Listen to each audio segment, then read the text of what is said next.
Uni punya kadai kan ya? Iya. Oh, alhamdulillah. Mudah-mudahan kadai Uniko semakin ramai pengunjungnya ndaknya.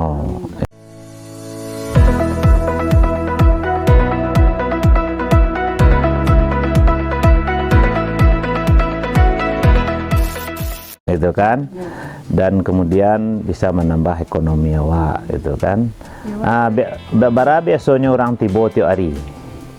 Tak di tentuan dah Pak. Nah tentuan doh. Ya, nanti pagi. Jadi berapa orang tiba besok tiap hari ini?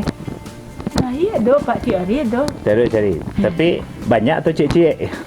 Iya banyak nak doang. Ya cik, dua cik.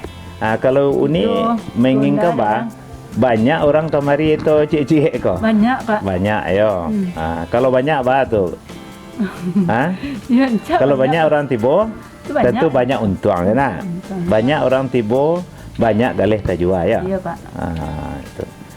Harapan Uni besok aku ndaknya ke depan untuk pariwisata aku. Harapan awak ya. Jalan tadi dah. Jalan tadi. Yo, jalan kau di Parancak, nah. Di Parancak, Di Pak. Parancak, iya. Sudah tua alai. Pengunjungnya.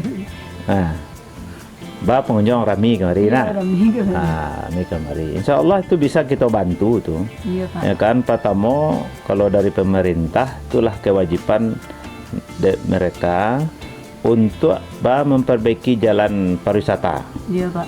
Yang kedua dibantu juga promosi. Ambo berkunjung ke siko dalam rangka membantu promosi juga. Pariwisata wako semakin ramai, semakin rancak dan banyak dikunjungi masyarakat itu sebenarnya.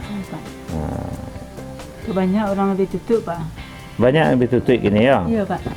Itu. Ya mudah-mudahan lah ke depan. Iya Pak. Bisa kita lakukan perubahan insya Allah, ya kan?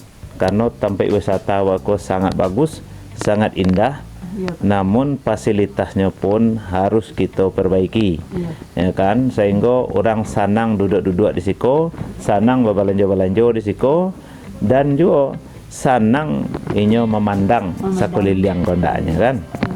Itu. Jadi Uni kalau harapan nambo nanti menggalihlah dengan baik. Ya kan, ada kata di pariwisata itu harus banyak senyum, salam, kayak gitu kan, panyapo, oke gitu kan, insya Allah rami orang tiba ndak. Ya. Kalau nggak mampu, saya ambil alih.